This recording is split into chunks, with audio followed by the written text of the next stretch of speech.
আসলে আমরা আমাদের অবস্থান থেকে বলতে চাই, পার্বত্য চট্টগ্রাম ছাত্র পরিষদ দাবি করছে যে মাইকেল চাকমা যে বক্তব্যটা দিল স্বায়ত্তশাসন, তো স্বায়ত্তশাসন মানে তাদের ইন্টেনশন হলো তারা এখানে একটা পূর্ব তিমুর করবে, আমাদেরকে এই বাংলাদেশকে সার্বভৌমত্ব হুমকিতে ফেলে দিবে।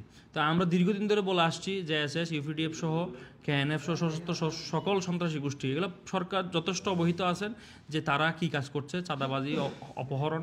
এইখানে শুধু বাঙালি না, পাহাড়িরাও ক্ষতিগ্রস্ত হচ্ছে, সবাই ইচেন ইকুয়ালি ক্ষতিগ্রস্ত হচ্ছে। সুতরাং আমরা বলতে চাই তাদেরকে অবিলম্বে নিষিদ্ধ করতে হবে এবং তাদের সকল কার্যক্রম পার্বত্য চট্টগ্রাম থেকে বন্ধ করতে হবে।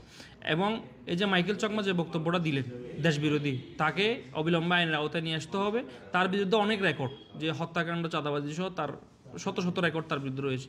সুতরাং আমরা অনুরোধ করব সরকারের প্রতি এবং কমিশনের প্রতি অনুরোধ করব এই ধরনের সন্ত্রাসী গোষ্ঠীকে যাতে কেউ জায়গা না দেন। দেশপ্রেমিক শক্তি হিসেবে আমরা বলতে চাই যে পার্বত্য ছাত্র পরিষদ সবসময় অন্যায়ের বিরুদ্ধে কথা বলে এসেছে, পাহাড়ের সকল সম্প্রদায়ের জন্য আমরা কথা বলে এসেছি, আমরা আগামীতে কথা বলে যাব ইনশাল্লাহ। এবং দেশের অখণ্ডতা রক্ষায় আমাদেরকে যদি শহীদ হতো আমরা শহীদ হব ইনশাল্লাহ। সঠিক প্যাড আর সঠিক তথ্য দিয়ে এসব সামলে নিব এক হয়ে। Monalisa sanitary napkin. পার্বত্য অঞ্চলে দীর্ঘদিন ধরে অস্ত্রের ঝঞ্ঝনানি, চাঁদাবাজি এবং হত্যা বিভিন্ন ঘটনা ঘটে আসছে। ইউপিডিএফ এই সকল কার্যক্রমের সাথে তারা সরাসরি জড়িত। কিছুদিন আগেও তারা 3 জন বিশ্ববিদ্যালয়ের শিক্ষার্থীকে তারা অপহরণ করেছে।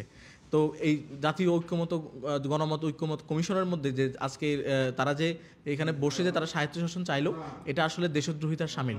একটা দেশের অখণ্ডতা রক্ষার্থে আমরা সবসময় ছাত্র পরিষদ আমরা কাজ করি।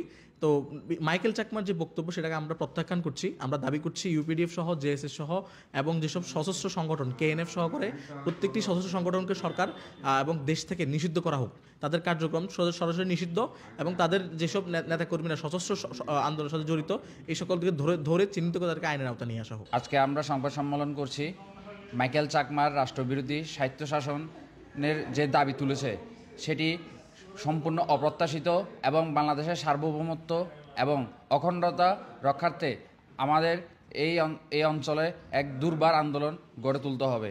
মাইকেল চাকমা কখনোই এই স্বায়ত্তশাসন দাবি তুলতে পারে না, এটি সম্পূর্ণ সার্বভৌমত্ব বিরোধী এবং পাহাড়ে গণহত্যা এবং নিহত আহত সকল বাঙালি উপজাতি পরিবারদের সাথে হাস্যরসের শামিল।